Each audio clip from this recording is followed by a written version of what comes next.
The 2022 Sunday Blueprint. This is a solid bike. It comes in 4 different color options and 2 different top tube size options. However, it's almost $400 and it's not very good quality.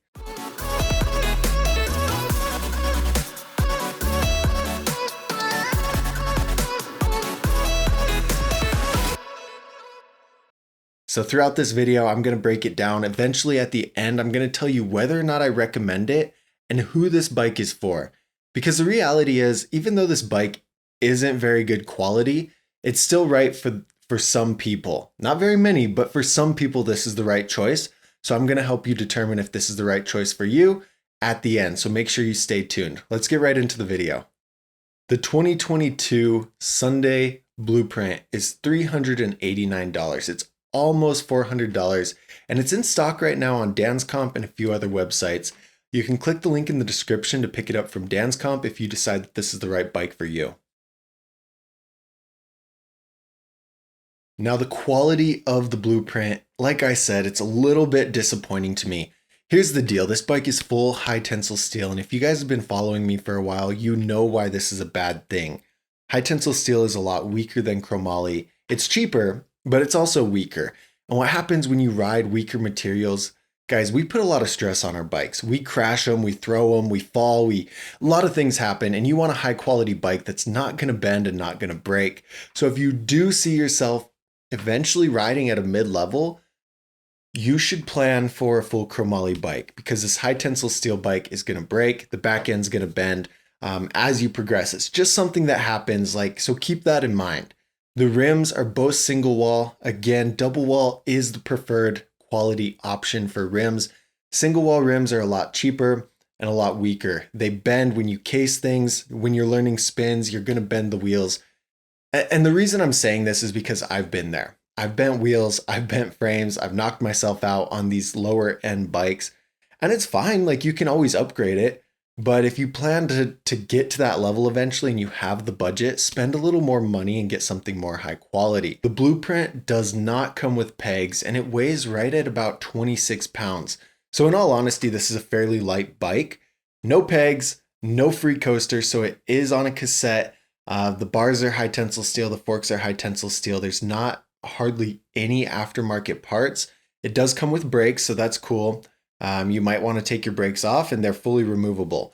However, okay, so we're talking about quality, right? This bike is not very high quality, as we've discussed. And I do think $389 is slightly overpriced. 2022 bikes prices went up, but that's a different story. We'll talk about that later. Anyway, what I'm getting at is the cool thing about this bike is it's fully customizable. So let's say that you get this bike, you're riding for a little bit, you crash and you bend your forks. You jump a huge dirt jump, you nose case it and you bend your forks. That sucks. You're probably going to be hurt for a little bit, some bumps, some bruises. But the cool thing here is that you're going to be able to go on to anywhere, buy some forks, and then replace them with these forks. Everything on this bike is fully customizable. So if you find yourself in a spot where you want a different color, you want to upgrade something breaks, you just want new parts, you can buy it and you can upgrade it. Let's say you get a really cheap Mongoose or something from Walmart. It's not fully customizable. The sizes they use for different things, the compression system, there's a lot of different things that don't line up.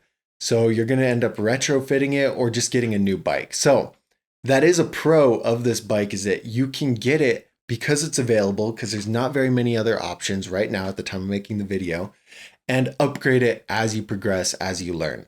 So that's an option, but it's not very good quality. Now let's talk about the geometry. Let's talk about the different sizes and dimensions of the Sunday Blueprint. The head tube angle is 75 degrees. This is normal, nothing crazy here. The top tube, like I mentioned before, comes in 2 sizes. It comes in a 20.00 and it comes in a 20.5. So the 20.00 is really good for riders who are, right at that 410 to, 5.3, 5.4. When you're 410, you're just switching out from an 18-inch. So it's really hard to find half decent 20-inch wheel bikes with a 20-inch top tube for those smaller riders who are transitioning. Fortunately, that's kind of one thing that the Blueprint specializes in. Not many bikes come in a 20.00 inch top tube, so it makes that really hard for them to find a bike after moving up. So that's a good option in that size top tube. If you get the 20.5 inch top tube, you want to be around 5'3" to about 5'6". I have an in-depth size guide on my website. You can click your height and it shows you how different sizes are going to affect your riding, because a bigger top tube has a different effect on your style than a smaller top tube, if that makes any sense. So check that out, but that's kind of the top tube size. The chainstay size is a 13.2 to 13.5. So depending on where your wheel's at in that chainstay or in that, dropout area, it's going to be either 13.2 if you slam it, 13.5 if you pull it out all the way. This is a fairly long chainstay. I say right around 13 inches is about normal now. Now, back in the day, it didn't used to be. Back in the day, it used to be way longer. But right now, modern geometry, average is about 13 inches. So this bike is a little bit longer of a chainstay. What this is going to do for you is this is going to make spins a little bit harder. It's going to make manuals harder to initiate, like harder to pick up and get into the balance point. But they're going to be a lot easier to control once you're in that balance point. Generally, beginner bikes have a longer chainstay because it's a lot easier for a newer rider to feel out the geometry and to feel comfortable on the bike when they're learning BMX. Once you get into more of a steep geometry, you're starting to progress a lot harder. You really want spins, you want snappy, responsive feeling. So this is okay that it's 13.2 inches to 13.5. And that's really it for the geometry. Nothing else too crazy. The standover height is 8.75. And again, this is about average. It's not going to affect very much. Really specific park bikes run a really slam really slam standover height, like 7 inches or something, 7.75. And over 9 gives you a lot more of a stable feeling. So right at 8.75, you're not going to notice that much of a difference.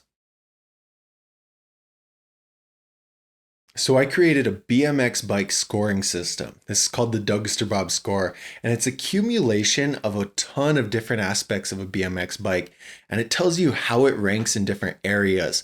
So let's say you're a street specific rider and you're looking into the blueprint. Well, it'll be easy to tell if this is a very good bike for you or not. You can download the score sheet with the link in the description, and it has like over 80 different bikes listed and their scores broken down. But I want to talk about the blueprint scores. So in the street section, it scored a 1.75. That's not good because this is out of 10. So it's basically a 2 out of 10. The reason it scored so low is it did not come with pegs. It did not come with hub guards. There's no free coaster. And well, to be honest, the quality is not good enough to withstand big drops and big gaps. So basically, if you're a street rider and you're starting to progress in the streets, you're going to need pegs. You're going to need hub guards. And I'd say 90% of people are going to want a free coaster. This bike comes with none of that. Granted, you can always add those things, but right out of the box, you don't get any of that. So that's why I scored 1.75 out of street. Now in the park section, it scored about a 3. So a 2 in the street, a 3 in the park. Not very good. Again, this is a lower quality bike. It has gyro tabs drilled so you can put a gyro on it, but it doesn't come with a gyro brake system. The standover height is kind of small, but it's not super responsive. The chainstay is not responsive. The head tube angle is not responsive. There's nothing there making it really park specific. As far as aftermarket parts, you don't get anything park specific there. The tires are okay for park, but they're not great. They're just entry level tires. Overall, the bike isn't made for park either. Just a quick rundown of all the scores. It's like a 2 in the street, a 3 in the park, a 3 in dirt. So it's low quality and it scored low on all 3 sections. So generally what you'd want to do with a bike like this is ride a little bit of each. Like I said, in the dirt section, this bike did score a 3 also.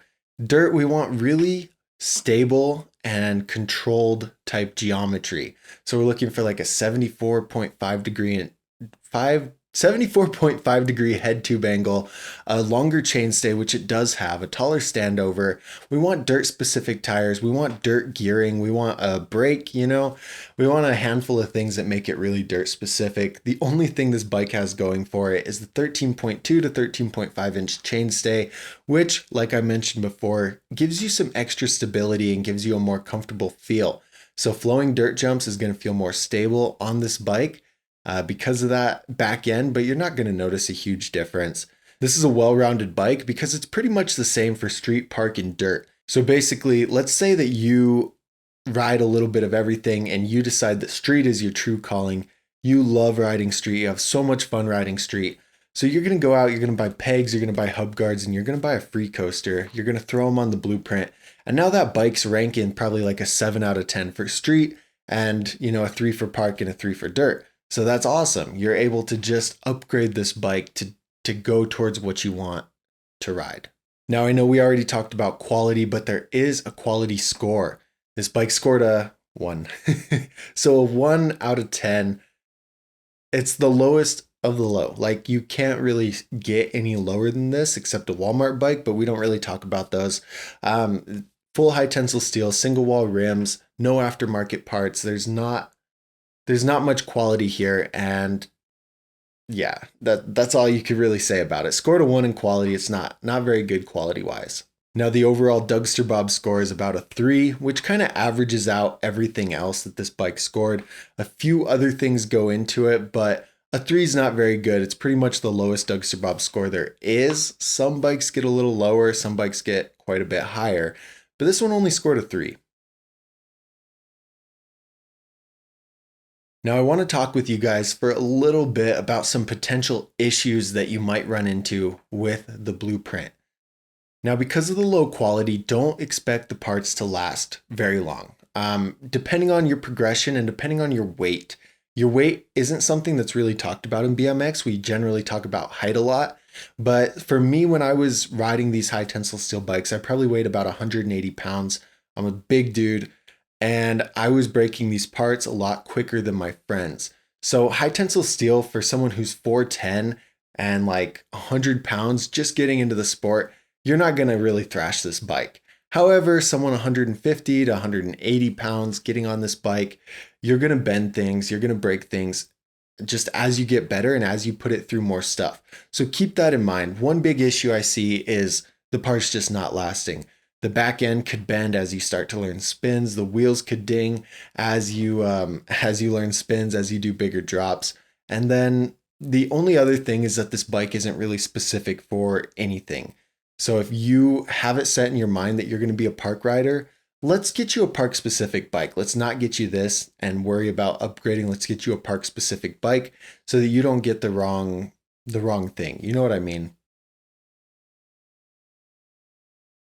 Now let's talk about who the Sunday Blueprint is for. Like I said, it's not for very many people, but the person that I imagine buying the Blueprint goes like this. So they're just starting out in BMX. They're between 4'10", they're between 5'6", anywhere in between there. They only have about a $400 budget, and they're not sure where they plan to go with BMX. So they just their friends probably ride BMX. They want to test it out. They want to get on a bike, but they don't have any long-term goals. They don't have dreams of becoming a pro rider. So they're going to get this bike. They're going to dabble in it for a little bit. They're going to ride a little bit of street, a little bit of park, a little bit of dirt, and that's about it. So well-rounded, someone just getting into the sport without long-term goals, $400 budget, 4'10" to 5'6". So would I actually recommend this bike? The quick answer is yes, but it depends. I really recommend it for people who are 4'10", looking for a good transition bike to go from 18-inch to 20-inch, just because it's really, really, really important to get a 20.00-inch top tube when you're that small. If you get on something a little bigger, you're going to be really discouraged and it's going to be really hard to progress. So if you're looking at this for your kid and your kid's around that size, this is a good choice. Just make sure you get the right top tube size. Other than that, I'd say yes and no. I'd say yes if you really fit the description above, which not many people will. I think this would be an okay choice, but I'm always honest with you. I think this bike is a little bit overpriced. I think $389 is too much. This is like a $329 bike. It's a little overpriced. That's all I can say. If you want something better, there might be a better option out there, but all bikes might be overpriced right now for 2022. Maybe you can find a 2021 model on sale, even though they're all sold out. I don't know. I do think this is a little overpriced. And now here's the thing. It's so much more important to just get a bike and start progressing than wait for like 6 months and never actually find the bike. So while it is overpriced, it's probably a better option just to jump on it and get it and start progressing and then upgrading it as you go. Now, if you guys really want to simplify the process, I need you to click the link in the description and get a free BMX bike recommendation from me. All you do is fill out your height, your budget, your skill level, some things like that.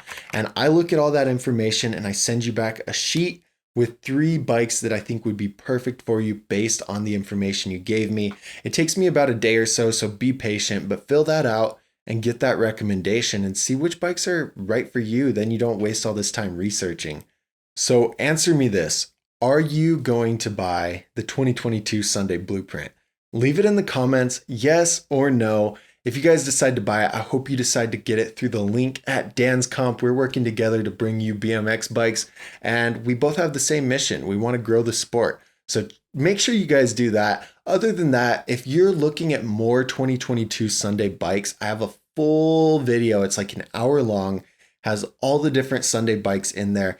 Go check that out and look at the different bikes that you want and see how they compare to each other. Have a great day, guys. Thanks for watching, and peace.